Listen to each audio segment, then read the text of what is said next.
talk about not getting ahead of things. So, leaders, I move first. This moves second. I move fast. fast. So, the tempting thing is to be like, this moves first.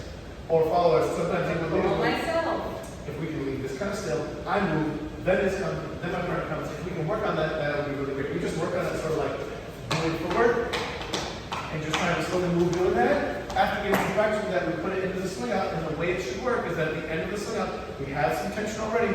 We've already built that thing up. All I gotta do is take a step. I don't have to do a big old pull.